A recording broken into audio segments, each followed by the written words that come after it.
Hello दोस्तों, welcome to sleepy classes. तो आज के प्रीमिक्स में 5 सवाल हम डिस्कस करेंगे एक्सटर्नल सेक्टर से रिलेटेड। आइए शुरुआत करते हैं, बट उससे पहले एक छोटी सी इंफॉर्मेशन आप सभी के लिए जो कि 2025 के लिए तैयारी कर रहे हैं। देखिए, जब भी हम प्रिपरेशन करते हैं अपने सेल्फ स्टडी के माध्यम से, आप किसी कोर्स में एनरोल्ड हैं, जिस भी तरीके से आप कर रहे हैं, राइट, तो उस पूरी प्रिपरेशन की जर्नी के दौरान एक बहुत ही अहम कंपोनेंट रहता है टेस्टिंग का, कि यार जो हम चीज़ पढ़ रहे हैं क्या हम उसे रिटेन कर पा रहे हैं, क्या उससे रिलेटेड जब सवाल आ रहा है उसे सॉल्व कर पा रहे हैं, नहीं कर पा रहे हैं। तो यही ऑब्जेक्टिव रहता है टेस्ट सीरीज का, कि आप इस प्रकार से क्वेश्चंस लगाते रहें, प्रैक्टिस करते रहें, ताकि आपका एक कॉन्फिडेंस भी बढ़ता है एंड कहीं ना कहीं उस हिसाब से टेस्ट के माध्यम से आप ये भी आइडेंटिफाई कर सकते हैं कि आपके कौन से स्ट्रॉन्ग और वीक एरियाज हैं, राइट। तो वैसे शिखर टेस्ट सीरीज यहाँ पर लॉन्च की गई हैं। ऑब्जेक्टिव यहाँ पर ये रखा गया कि पहली बात तो सिलेबस की पूरी कवरेज रहे, करंट अफेयर्स यहाँ पर कवर किए जा सके एंड थ्रू द टेस्ट या उनके शेड्यूल के माध्यम से आपकी मल्टीपल रिविजन्स भी करवाई जा सके, राइट। तो प्लीज जाके चेकआउट कीजिए इस पर्टिकुलर टेस्ट सीरीज के कोर्स को। पूरा आपको शेड्यूल वहां पर मिलेगा, आपको आइडिया लगेगा कैसे आपके वहां पर फंडामेंटल और एडवांस टेस्ट वहां पर सेट किए गए हैं एंड सप्लीमेंट्री जो वैल्यू एडिशंस हैं यहाँ पर वो आपके बजट और इकोनॉमिक सर्वे के भी टेस्ट यहाँ पर कंडक्ट किए जाएंगे। तो डेफिनेटली चेकआउट कीजिए इस चीज को, राइट। चलिए, तो आज के इस सेशन के बारे में बात करते हैं। 5 सवाल हम डिस्कस करते हैं एक्सटर्नल सेक्टर से रिलेटेड। पहला सवाल है degree of openness of economy, ये किस तरीके से मेजर की जाती है। 4 ऑप्शंस आपको यहां पर दी गई है, राइट। तो एक तरीके से कंसेप्चुअल क्वेश्चन आपसे यहां पर पूछ लिया गया है। पहले में कह रहे हैं कि एफडीआई की as a percentage of GDP निकाल दीजिए, राइट। सेकंड में कह रहे हैं कि भैया जो आपके फॉरेस्ट रिजर्व्स उनकी कितनी रेशियो है टू इंपोर्ट्स, वो यहां पर निकाल दीजिए। थर्ड में कह रहे हैं ratio of sum of exports and imports to GDP and fourth में यहां पर कहा जा रहा है कि ratio of exports to imports. तो degree of openness of economy, थोड़ा सा मैं आपको एक चीज बताना चाहता हूं यहां पर कि आपने कहां ये टर्म सुनी होगी ओपननेस ऑफ इकोनॉमी।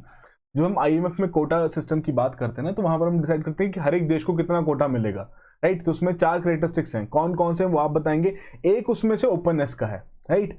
तो वो जो एक कैरेक्टरिस्टिक है ओपननेस का, आप उसी को यहां पर समझिए कि अच्छा उस ओपननेस की यहां पर बात की जा रही है कि ओपननेस ऑफ इकोनॉमी किस तरीके से मेजर की जाती है। तो 4 ऑप्शंस हैं, करेक्ट ऑप्शन मार्क कीजिए।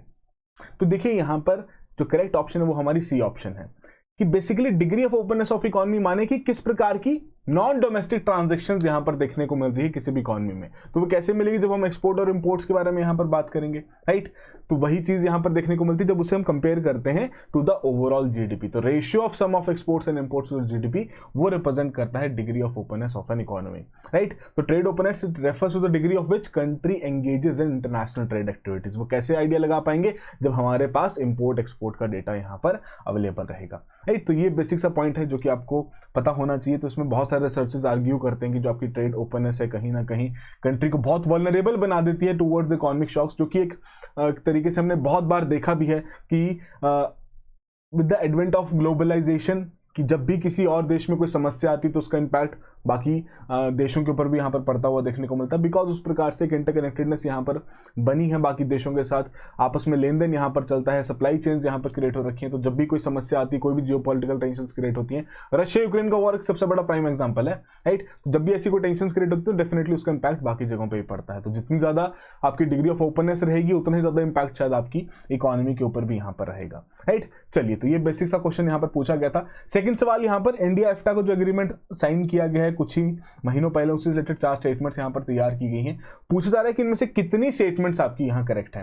पहले में कह रहे हैं कि among the EFTA nations Norway largest trading partner है इंडिया का। सेकंड में कहा जा रहा है कि आपका टेपा जो एग्रीमेंट है, trade and economic partnership agreement, it is sine between India and FTA. इसके चलते कहीं ना कहीं इन्वेस्टमेंट बढ़ती हुई देखने को मिलेगी इंडिया में। थर्ड में कह रहे हैं कि गोल्ड इंपोर्ट्स जो हैं टू इंडिया, गोल्ड इंपोर्ट्स जो इंडिया में आ रहे हैं, they are excluded from the tariff reduction pact of the agreement. And fourth में कह रहे हैं लिंटेस्टाइन भी एफ्टा का मेंबर यहां पर है। तो 4 स्टेटमेंट दी गई, बताइए कितनी स्टेटमेंट्स यहां पर करेक्ट है, मार्क कीजिए इस क्वेश्चन को।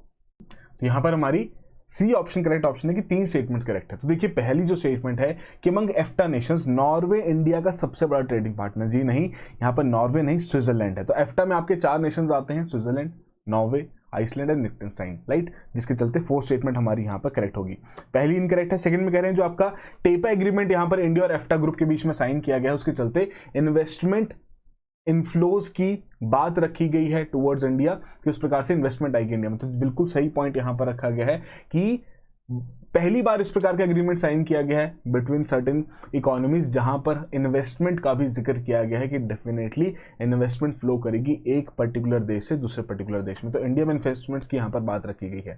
थर्ड यहां पर पॉइंट रखा गया कि जो गोल्ड इंपोर्ट्स हैं टू इंडिया, उसे यहां पर एक्सक्लूड रखा गया है from the tariff reduction pact. देखिए, जब भी कोई इस प्रकार का एग्रीमेंट साइन होता है ना, तो जाहिर सी बात है जो एफ्टा के नेशंस हैं वो चाहते हैं अपने कुछ प्रोडक्ट्स इंडिया में बेचना, तो वो चाहेंगे कि भैया जब वो उनके प्रोडक्ट्स इंडिया में आए तो उन पर टैरिफ रिडक्शन यहां पर लगे, मतलब उन पे ऊपर कम से कम टैरिफ यहां पर इंपोज की जाए। Similarly is the case with Indian products, जब वो आपके उन नेशंस में जाएंगे तो वहां पर भी कम से कम टैरिफ यहां पर लगाया जाएगा। पर जब भी ऐसे दो ग्रुप्स के बीच में, जैसे एक ग्रुप और एक नेशन के बीच में जब इस प्रकार का एग्रीमेंट साइन होता है ना, तो उस पर्टिकुलर सिनेरियो में बहुत सारी चीजों पर वो आपस में नेगोशिएट करते हैं कि अच्छा हम इस प्रोडक्ट के ऊपर टैरिफ लगाएंगे, इसके ऊपर नहीं लगाएंगे। तो बेसिकली इंडिया में आपको पता है गोल्ड बहुत ज्यादा इंपोर्ट किया जाता है, राइट। इस प्रकार की डोमेस्टिक डिमांड यहां पर देखने को मिलती है, एंड स्विट्जरलैंड से काफी ज्यादा गोल्ड हम यहां पर इंपोर्ट होता हुआ भी देखते हैं। पहले पीवाईक्यू में भी एक सवाल आया था कि स्विट्जरलैंड आपका अमंग द दोज कंट्रीज जो कि यहां पर गोल्ड काफी ज्यादा एक्सपोर्ट करते हैं, राइट। ओके, तो यहां पर पॉइंट क्या रखा गया था कि सिंस इंडिया नहीं चाहता कि जो यहां पर वो टैरिफ कलेक्ट करता है गोल्ड इंपोर्ट्स पर उसको फॉरगो करे, तो इसीलिए जो गोल्ड इंपोर्ट्स हैं टू इंडिया उन्हें एक्सक्लूड रखा गया है कि उन पर टैरिफ रिडक्शन नहीं लगेगी, राइट। बाकी जो आपके ऐसे प्रोडक्ट्स हैं जो बाकी वहां पर एफ्टा नेशन से हम लेके आ रहे हैं उनके ऊपर टैरिफ रिडक्शन लगेगी, गोल्ड के ऊपर यहां पर नहीं रहेगी। तो बिल्कुल करेक्टली ये भी चीज यहां पर मेंशन की गई है। तो उसी के चलते हमारी second, third and fourth statement correct होते हुए 3 स्टेटमेंट्स करेक्ट हैं। How many of the above statements is are correct, यही चीज आपसे यहां पर पूछी गई थी, उसी के चलते सी ऑप्शन हमारी यहां पर करेक्ट ऑप्शन है, राइट। तो यही चीज आपके मार्च के महीने में इन दोनों के बीच में एग्रीमेंट यहां पर साइन किया गया है, एंड डेफिनेटली इस तरीके से कोशिश की जा रही है कि इंडिया अपनी ये एक नई मार्केट वहां पर क्रिएट करे।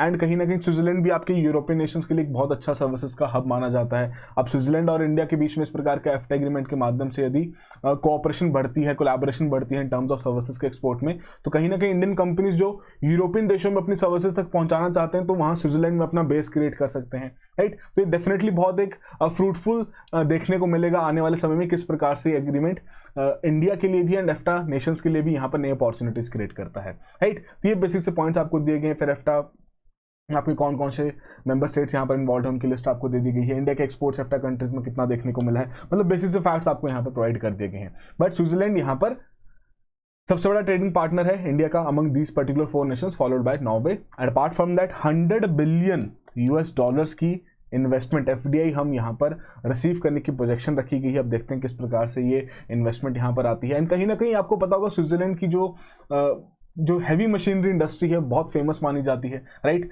तो हमारे देश में वैसे ही इस प्रकार की कैपिटल गुड्स की रिक्वायरमेंट हम चाइना से बहुत ज़्यादा इंपोर्ट करते हैं, तो कहीं ना कहीं अगर इस प्रकार का हमारा एग्रीमेंट इनके साथ साइन हुआ है तो हैवी मशीनरीज की जो इंडस्ट्रीज स्विट्जरलैंड में काम करती हो सकता है वो अपनी सब्सिडरीज यहाँ पर भी सेटअप करें, राइट। तो इस प्रकार से कैपिटल गुड्स की इंडस्ट्री भी यहाँ पर इस पर्टिकुलर एफ्टा नेशन के साथ जो हमारा एग्रीमेंट हुआ है उसको फायदा मिलेगा, राइट। तो ये बेसिक से पॉइंट्स आपको यहाँ पर दिए गए हैं। चलिए आगे बढ़ते हैं थर्ड क्वेश्चन की ओर, लिबरलाइज रेमिटेंस स्कीम। तो यहां पर 3 स्टेटमेंट्स दी गई हैं with respect to this particular scheme जिसके माध्यम से यहां पर आपकी रेमिटेंसेस रिसीव की जाती हैं। बताना है कि इसमें कौन सी कैसी स्टेटमेंट है जो कि इनकरेक्ट है।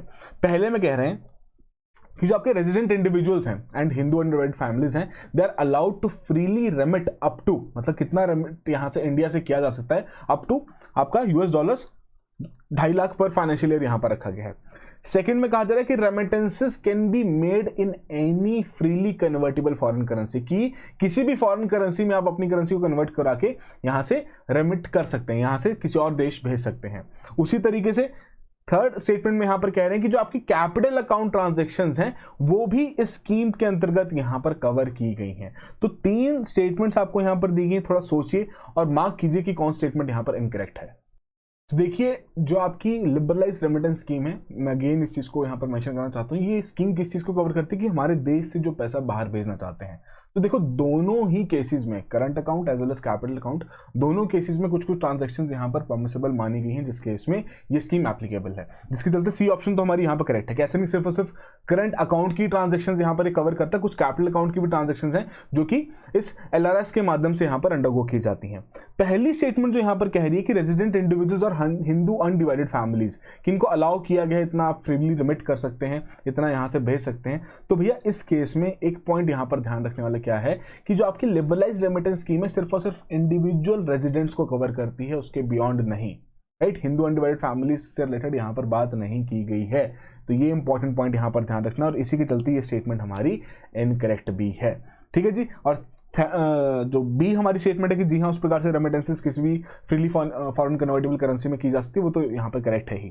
तो उसी बेसिस पर हमारी ए ऑप्शन करेक्ट ऑप्शन है, राइट। तो वही पॉइंट्स आपको यहाँ पर दिए गए हैं कि बेसिकली ये जो पर्टिकुलर स्कीम है it is a part of FEMA act, जो हमारा फॉरेन एक्सचेंज मैनेजमेंट एक्ट है 1999 का, उसी का ये पार्ट है विच लेज डाउन सर्टेन गाइडलाइंस ताकि किस प्रकार से इंडिया से आउटवर्ड रेमिटेंसेस यहां पर की जा सके। Again I will repeat, inward के बारे में यहां पर बात नहीं की गई, आउटवर्ड के बारे में यहां पर बात की गई है, राइट। तो इस केस में जितने आपके रेजिडेंट इंडिविजुअल्स हैं, right, including minors, they are allowed to freely remit up to इतना अमाउंट यहां पर मेंशन किया गया है पर फाइनेंशियल ईयर के हिसाब से। एंड ये आपकी जो भी कुछ ऐसी करंट अकाउंट की भी ट्रांजेक्शन है, कुछ कैपिटल अकाउंट की भी ट्रांजेक्शन जो कि permissible under the particular scheme, उन्हीं दोनों पर्पसेस के लिए यहाँ पर रखा गया है। अगेन जो पॉइंट ए स्टेटमेंट में वहां पर मैं आपको बताया था कि ये जो particular scheme it is for the people who are residents of India as defined by foreign exchange management act. ये पर्टिकुलर स्कीम का use corporations, partnership firms, HUF trust यहां पर यूज नहीं कर सकते। तो ये बेसिक इंफॉर्मेशन थी जो कि यहां पर आपके लिए इंपॉर्टेंट है। चलिए अगला सवाल एफडीआई इनफ्लो से रिलेटेड, यहां पर एक और सवाल यहां पर देखते हैं। दो स्टेटमेंट्स यहां पर दी गई हैं with respect to recent data जो कि सरकार द्वारा यहां पर पब्लिश किया गया था। दो स्टेटमेंट्स हैं, बताइए इनमें से कौन कौन सी स्टेटमेंट्स यहां पर करेक्ट हैं। तो पहली स्टेटमेंट में कह रहे हैं कि भैया Singapore emerged as a top country for FDI equity inflows into the India in financial year of 2024। Second में कह रहे हैं जो आपके सैटेलाइट मैन्युफैक्चरिंग सेक्टर है, right, for satellite manufacturing sector 74% तक का एफडीआई अलाउ किया गया है अंडर द ऑटोमेटिक रूट। देखिए रिसेंटली स्पेस सेक्टर से रिलेटेड ना एफडीआई गाइडलाइंस में चेंजेस लाए गए थे, उसी से रिलेटेड सेकंड स्टेटमेंट है। एंड कुछ ही समय पहले फाइनल डेटा पब्लिश किया गया था with respect to FDI equity inflows, उसी से रिलेटेड पहली स्टेटमेंट है। थोड़ा सोचिए और करेक्ट ऑप्शन यहां पर मार्क कीजिए। तो यहां पर हमारी जो पहली स्टेटमेंट है कि सिंगापुर इमर्ज हुआ एज द टॉप कंट्री, जी नहीं, ये स्टेटमेंट हमारा इनकरेक्ट है। मॉरिशियस यहां पर एक तरीके से हमारा टॉप सोर्स नेशन है जहां से हमें सबसे ज्यादा एफडीआई रिसीव हो रही है। And for satellites manufacturing sector up to 75% FDI बिल्कुल करेक्टली यहां पर मेंशन किया गया कि अलाउ किया गया under the automatic route, right. तो ये बेसिक सा पॉइंट जो है आपको ध्यान रखना, जिसके चलते बी ऑप्शन हमारी यहां पर करेक्ट ऑप्शन है।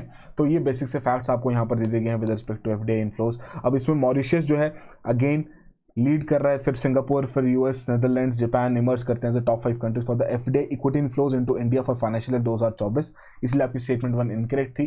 फिर टॉप 5 स्टेट्स कौन से जो कि रिसीव कर रहे हैं यहाँ पर एफडीआई इक्विटी इनफ्लोज, उसकी लिस्ट आपको यहाँ पर दे दी गई है, राइट। उसके अलावा गवर्नमेंट ऑफ इंडिया ने रिसेंटली आपकी एफडीआई पॉलिसी को यहाँ पर रिन्यू किया है फॉर द स्पेस सेक्टर, तो उससे रिलेटेड ये टेबल आपके लिए बहुत इंपॉर्टेंट है। पीआईबी में ही टेबल मेंशन किया गया था, वही चीज यहाँ पर डाल दी गई है कि डिफरेंट सेक्टर्स में, स्पेस सेक्टर की डिफरेंट एक्टिविटीज में डिफरेंट तरीके के लिमिट्स यहां पर सेट किए गए हैं कि अप टू ऑटोमेटिक रूट के थ्रू कितना है, उसके बियॉन्ड गवर्नमेंट रूट के थ्रू यहां पर करना पड़ेगा। ये बेसिक से पॉइंट्स यहां पर आपको दे दिए गए हैं, राइट। प्लीज इस टेबल को अपने नोट्स में कंपाइल रखना, बहुत बार स्टेट पीसीएस एग्जाम्स में भी डायरेक्टली पूछ ले जाता है, राइट। चलिए आखिरी सवाल रेमिटेंसेस रिलेटेड, यहां पर एक और कि remittances inflow to GDP ratio. यहाँ हाईएस्ट रेमिटेंसेस की बात नहीं हो रही, यहां पर बात हो रही है highest ratio of remittances inflows to GDP कि कौन से देश की सबसे ज्यादा देखने को मिली है 2023 में, राइट। तो 4 ऑप्शन दी गई हैं, बिल्कुल फैक्ट बेस्ड सवाल है, नॉलेज बेस्ड है, इसमें आपको कुछ आप आइडिया नहीं लगा सकते, थोड़ा सोचना ही पड़ेगा, थोड़ा नॉलेज को यूज करना पड़ेगा। Philippines, Lebanon, Mexico, Tajikistan.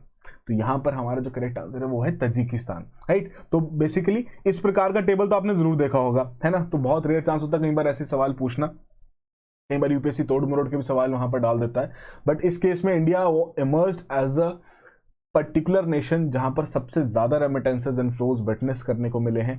But वहीं अगर हम कंसिडर करें इकोनॉमीज जहां पर रेमिटेंसेस इनफ्लो रिप्रेजेंट करते हैं substantial share of gross domestic product, तो उस केस में हमने देखा तजिकिस्तान यहां पर लीड कर रहा है, right, highlighting the importance of remittances for funding their current account as well as जो फिस्कल शॉर्टफॉल्स हैं, उस केस में ये पर्टिकुलर रेमिटेंसेस बहुत अहम रोल निभा रहे हैं। तो ये जो रेशो अगर बहुत ज्यादा है तो वो भी कोई अच्छा इंडिकेटर यहां पर नहीं माना जाता, राइट। ये बेसिक सवाल यहां पर पूछा गया था। तो उसके अलावा आपकी जो बेसिक लिस्ट है, सीक्वेंस है, वो आपको यहां पर मेंशन कर दी गई है with respect to FDI inflows, remittances inflows जो कि आपके 2023 में यहां पर देखने को मिले हैं। तो ये थे बेसिकली हमारे कुछ 5 सवाल एक्सटर्नल सेक्टर से रिलेटेड। आई होप आप सभी ने अच्छे से अटेम्प्ट किया हो। जो भी आपका स्कोर रहा है कमेंट बॉक्स में जरूर मेंशन कीजिए और इसी तरीके से रेगुलरली इस इनिशिएटिव को फॉलो कीजिए। आई नो मेंस का समय चल रहा है, but that does not mean कि हम प्रीलिम्स के दिन के 5 सवाल जो कि 15 मिनट में यहां पर हम सॉल्व कर सकते हैं वो भी ना करें। एक सिंपल सा सवाल मैंने आपसे पूछा था कि कोटा IMF का जो कोटा सिस्टम है उस केस में 4 इंपॉर्टेंट फैक्टर्स हैं जिनके बेसिस पर हर एक नेशन का कोटा डिसाइड किया जाता है। उन 4 फैक्टर्स में से ओपननेस मैंने आपको बता दिया था, बाकी 3 कमेंट बॉक्स में जरूर बताइएगा, राइट। चलिए, so that will be all the very best, have a good preparation.